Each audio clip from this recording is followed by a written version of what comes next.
Welcome to Encounter, where we celebrate putting faith into action and community leaders who live out compassion, grace, and love. We're a program of the Broome County Council of Churches that addresses food insecurity through CHOW and the Greater Good Grocery, provides hospital and jail ministry, builds wheelchair ramps, and assists neighbors with transportation and shopping services through Faith in Action volunteers. We invite you to the conversation.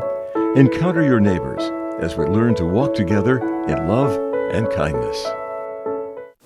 Good morning and welcome to Encounter. I'm your host today, Joe Sellepack.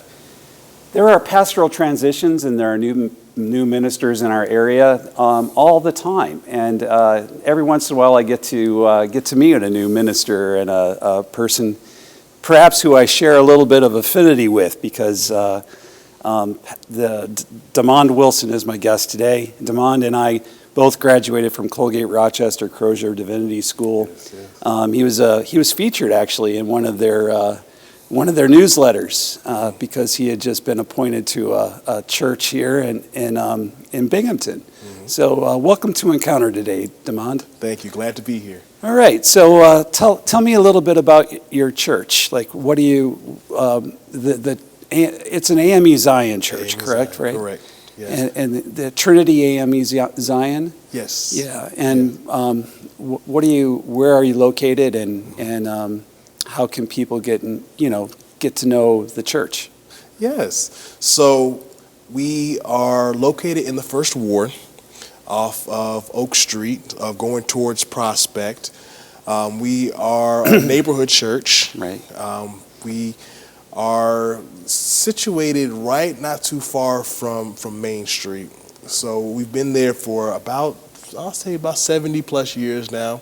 Now, that was not the original location. No. The original location was off of a street that no longer exists anymore called Shelby Street. Shelby. Yeah, okay. Exactly. And over there in that Susquehanna Street area. So, it's been a pleasure to be the pastor of this, historic church. Anytime you pastor a historic church, you have to, one, acknowledge the legacy of it while taking it into the future.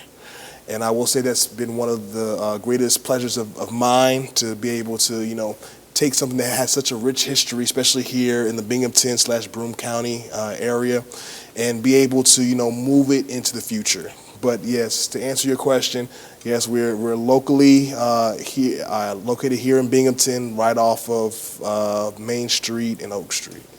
And that's not too far from Front Street either. Yeah, exactly. So it's like, I remember when we were doing there was some work being done on Front Street where it would break down, and then you end up having to go by your church, mm-hmm. and then come back up to Front Street, or when you get around the construction. Exactly. So I remember I've been down that way, and there's a beautiful mural that's right in the mm-hmm. On the street itself, right? Mm-hmm. It's right out in front of your church. Yeah, not too far from the church. Yeah. Excellent, very cool. And so the AME Zion is kind of an interesting denomination. Mm-hmm. And not a lot of people may know a little bit about the history of that, or where it comes from. So can you help us with that? Yes. So one of the first questions I get asked as a AME Zion preacher is, okay, so I've heard of AME. So what is AME Zion? And AME stands for African Methodist Episcopal Church. Right. So yeah, so we all fall under the Methodist umbrella. Right. So to kind of give a quick history about why there is an AME and AME Zion. Of course, at the earlier stages of our country's history, there was race relation issues. So African American parishioners used to worship with their white colleagues. However, due to discriminatory acts, not being able to participate in communion and things like that, they decided to break off and to create their own denomination. So now, this was all before the Civil War, correct? This was... Or was this after? Yes, this is before the Civil War. Before the Civil War, yes. Right? Around the time when the in the United Methodist Church, they had the break between the North and the South. Yes, and part of the reason was for slavery. Right, and that was because of slavery. But then the African Methodist Episcopal kind of broke off of, they said that even the North didn't go far enough in acknowledging. Exactly, and so that's how we got African Methodism. AME Zion started in New York City, whereas AME started in Philadelphia. Philadelphia, okay. So similar situations, it just happened in two different places. So they didn't break off of each other. They just broke off the churches that they were worshiping with. Like for example, the AME Zion broke off from John Smith Street Methodist Church, I want to say. But yes, so the local church, United Methodist Church there in New York City, they broke off from. It actually still exists today, which I actually had the pleasure of. I was invited to preach at our mother AME Zion Church located in Harlem, New York. Oh, wow. Which is like literally down the street from the church they broke away from. And it's kind of cool to see that both pastors still have a relationship and they still, they still talk. So that's amazing to see. So as far as like the relationship, is there a relationship currently between the AME churches and the AME Zion congregations, or? So there is a relationship. You have separate bishops, right? Exactly. We have so separate bishops, separate organizational structures. But we kind of function off of the same rules. All right. So when it comes to like how the body functions, how the denomination functions, it's not too much difference. Right. I can, as an AME Zion preacher, I can go into AME and feel right at home. Right. Because a lot of the procedures are still based off of the Methodist principles. All right. And so then that answers the other question. Is there something relational between the United Methodist and AME Zion? So when you're saying that they function under the same umbrella, is that more about like the church structure and polity? Yes, okay. Exactly. Very cool. So you have an Episcopal, you're called, or you're appointed. You're appointed by the bishop for a period of time, right? And all of that kind of thing. And exactly. So, what is the relationship between who is your bishop? I don't know who the bishop is here. Yes, locally. So currently our bishop is Bishop Dennis V. Proctor. Okay. He's been the bishop for our area, so he has the northeastern United States, so everything from New York all the way up to Maine. Oh my! Yeah, so he's been our bishop for the last 8 years, but. We have something called General Conference, which all Methodists do, and that's where our bishops are reassigned to different areas, and certain bishops have to retire. So our bishop is set to retire at our next General Conference, which is in July of this year. Okay. So we'll be getting a new bishop. All right, very cool. Now, so I'll put all my cards down on the table. When I was in seminary, I took a class on Black theology and the urban church. And one of the things that we had to do is we had to visit lots of different African American churches. And so, you have a stereotype of what an African American church is, and you realize, of course, that none of that is accurate. So the stereotype breaks down really quickly because you always think of to a certain degree, like charismatic and free church and all kinds of other stuff that kind of comes along with that. And then it wasn't too long before I ran into a congregation that was very staid, very placid, very liturgical, and yet kind of very different from the stereotype that often comes through the media and other places like that. Right. So how would you characterize your worship at your church? So there's a saying in church, you have your high church where it's very liturgical, very ordered, very structured, and you have your low church, which is kind of like in more free flow, more kind of going, like as you said, more charismatic, kind of go with the spirit. I would say that our church is kind of in the middle. Yeah. Definitely. As most Methodists are. Exactly. Exactly. So like I said, we are true Methodists. So, we definitely have our responsive readings. We have our affirmation of faith. So we do have our tried and true aspects of worship that, tend to go towards the liturgical side, but, we do have our moments where we do have that right hymn or that right song that is saying that, kind of gets the spirit moving. Right. Gets you going. Would you characterize your preaching in that way too? Yes. So I will say this, and it's really not because of Methodism. I grew up non-denominational. Oh, okay. So as a child, growing up around charismatic preachers and all the way up until I attended seminary at Colgate. To be honest with you, I didn't read my first hymn until I was at Colgate. Oh, wow. Wow. So, of course, with that in my background, that, tends to come out every now and again. So, yeah, definitely, I will say that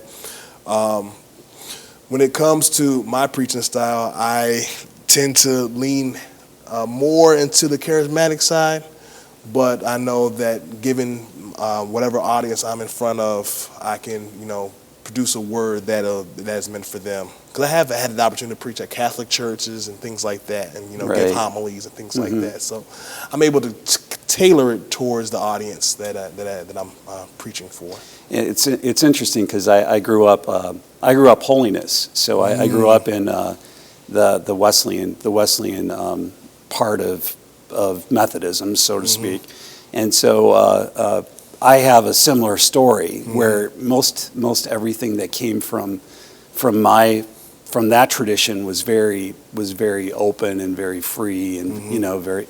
They actually had a saying that if you wrote down your prayer, you weren't praying right. And it wasn't too long into seminary when I realized, that wasn't necessarily true. Exactly. And that the more you think about stuff, sometimes the more beautiful and more, and the rest of it can kind of come out on the paper. And and today, like I tell new pastors, I say, everybody needs to have a filter.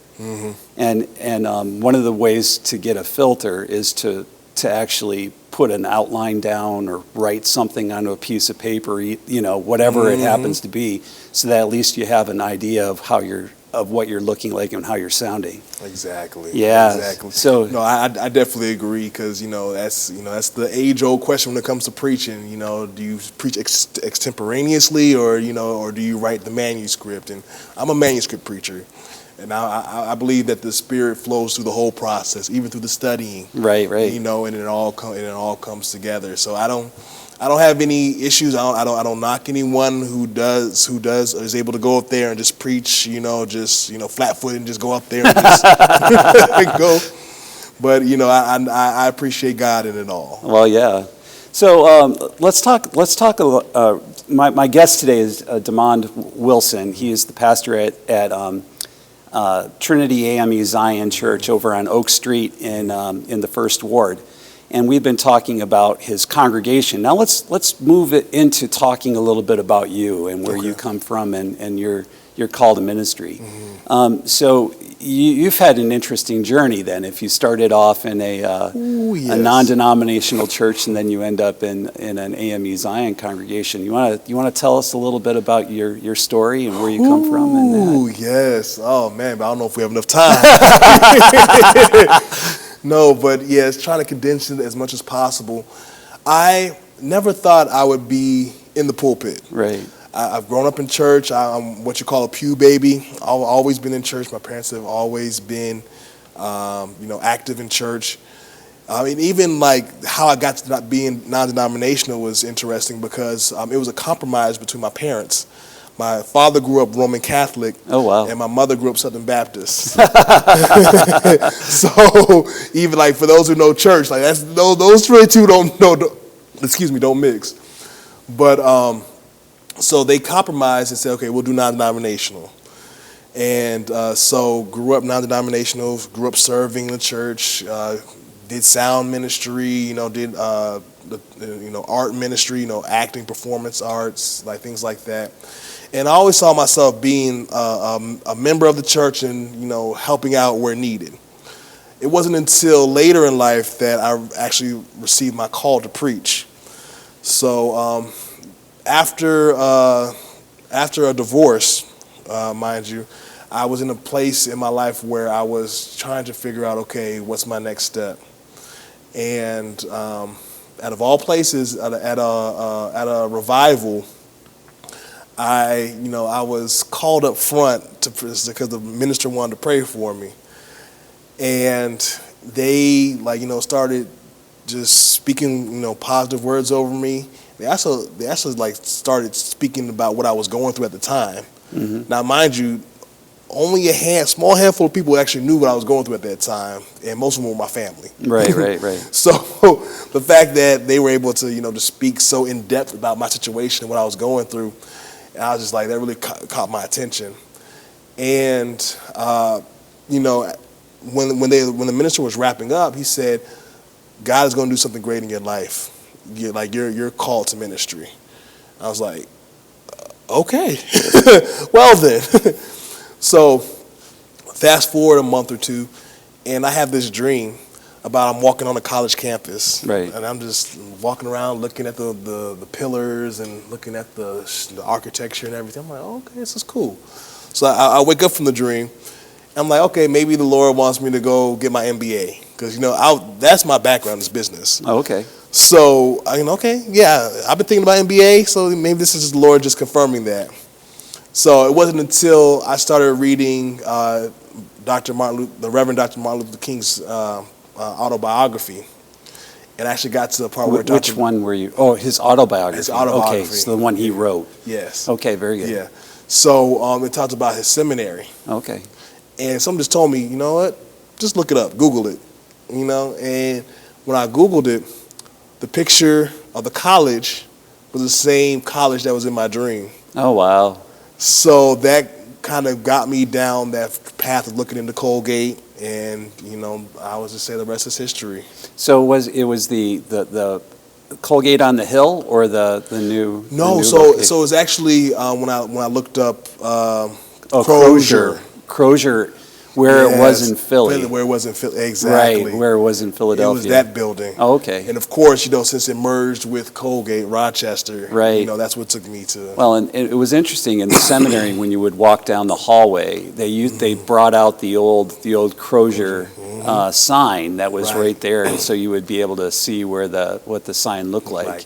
Exactly. Talk about a legacy, really. Right. I mean, Howard Thurman, yes. Martin Luther King. Yes. You have some giants there, right? Henry Mitchell. Henry Mitchell. Yes. Yeah, very cool. Very cool stuff. So, so that's an interesting story, and a lot of ministers have similar paths where they have to they hit a transition in life. They hit something that knocks them over the head, and then they realize, well, this is what I was supposed to do from the beginning. It's kind of like Jonah's story all over, right? Right. Yes. Yeah. So as far as where was this located? That was down in Georgia, right? Yes, I was in Georgia, and I had no plans of leaving Georgia, to be honest with you.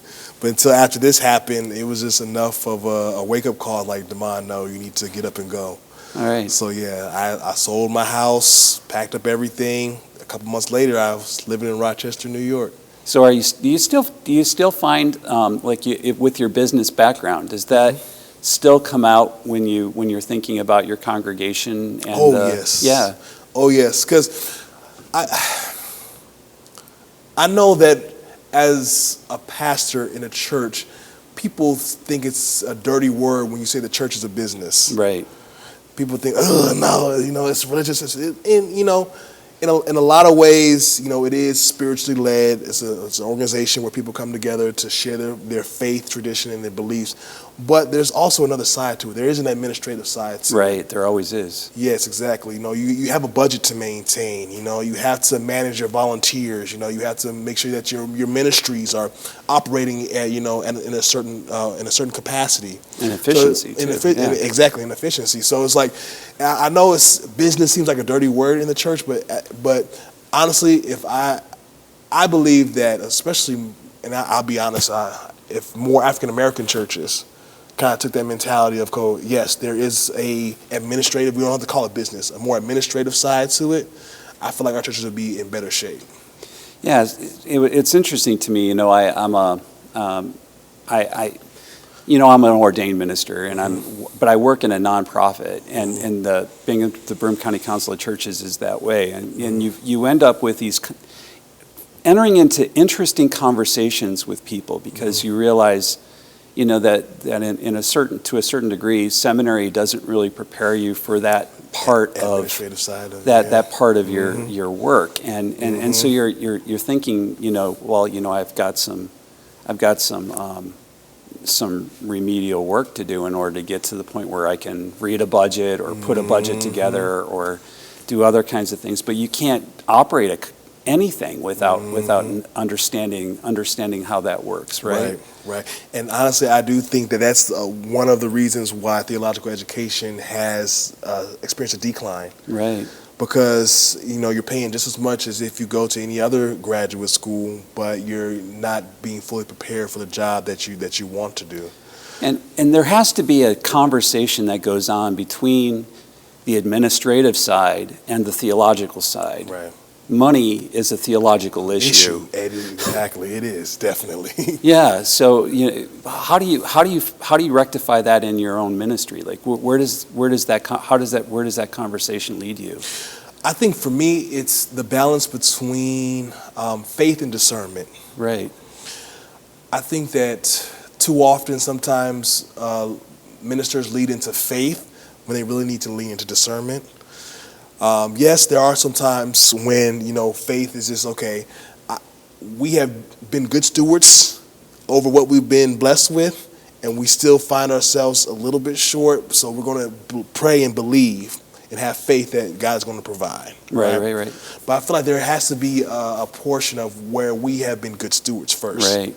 Because I do believe in where it says, those who have been faithful with the small things, then they'll be blessed with much. Yeah. And I don't think that, ministers, have been faithful in the small things yet. It's interesting. One of my, early on, so we're going back 30 years ago, I read a book called Decision Making and the Will of God, which was it's like a classic text now, but at the time it was pretty fresh. But the writer of the book basically said, God gave you a mind. And God expects you to use it. Right. And if you don't use it, then you're not fulfilling the will of God in your life. Right. And so he would basically say, God doesn't care what kind of refrigerator you buy. Thank you. Yeah. Right. God wants you to do the research. Go go onto the web, look at the reviews, see that's a really interesting thing to acknowledge, is the fact that, perhaps God doesn't care what kind of car I drive. God just cares that I care. Right. And you know what? And that is so true, because I think that a lot of it is people trying to keep up with the Joneses. Yeah. I need to have this type of display. I need to have these type of screens in my sanctuary. I need to have, this type of chairs and stuff like that. And it's like we're trying to put on airs, we're trying to put on appearances, and it's just like God didn't call us for all that. No. And in the meantime, you're putting your church further into debt for no reason. Right. Well, and really, I mean, the spirit of the congregation is not necessarily contingent upon whether you have a screen at the front. So there are churches that are growing without screens in front of the church, or there are congregations that are growing in faith and the rest of that without having all the trappings that kind of come with that. But people don't hear those stories. They only see the mega church or something like that, and then they say, well, this is what I've got to live up to, right? Yeah, exactly. Yeah. Exactly. Well, that's interesting, and it's kind of cool to have that spark in my head too, that you brought along with me, because every now and then I have to remind myself that at one point in time I was getting fresh out of seminary, or fresher than I am now. Yes. So Where do you see, like, how have you found Binghamton? You know, now that you've been living here and you just got married. So Yes. congratulations on that. Thank you. That yes. was a huge step, I'm Yes, sure. But yes. how have you found Binghamton? I found it. I've liked it. I like it. I do like it. It's different from what I first expected. Oh, okay. Because Rochester's a little bit bigger city than is. Binghamton is, and you don't expect Binghamton to have as much as it does. But I tell my wife this every other day that everything that we need is like right there, within 5 to 10 minutes of where we live, and I love it. Yeah, I love it. Anything that you can think of is like right there. Yeah, you never have to drive very far. Like people will, I lived in Chicago for a period of time, and Chicago was, if you get from the north side to the south side, sometimes it was an hour and a half. Oh yes. And you're only going maybe 30 miles or 40 miles or something like that. Oh yes.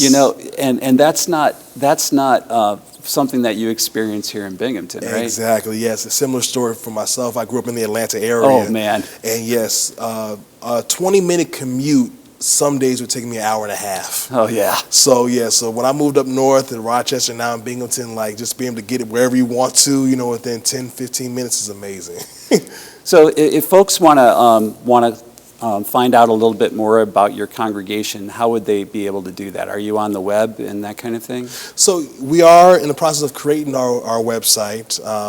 But the best way is through Facebook right now. Okay. So there's Trinity AME Zion Church. You can type that in. And we're the Binghamton, New York one.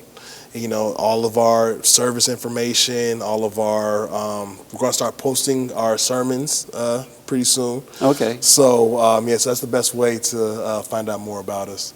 And what's your address on Oak Street? 203 Oak Street. 203 Oak Street. And so if folks want to come by and be at your service, like what time would you Yes, we would love for people to come and join us. We start at 11 o'clock a.m. 11 o'clock? Yes. On Sundays? On Sundays, exactly. Okay. Mm-hmm. And so thank you for being on Encounter today. My guest today has been Damond Wilson. The pastor of Trinity AME Zion. We've been talking about his call to ministry and his congregation, and how we can get in touch with him and be able to see his church. And for all of you today, I hope that you would be good and gentle with each other, that you would find ways to be able to be in service to the world and to the people around you, and that you all would have a great Sunday, because if you can't have a good Sunday, you shouldn't have a good rest of the week either. So have a great Sunday and enjoy each other.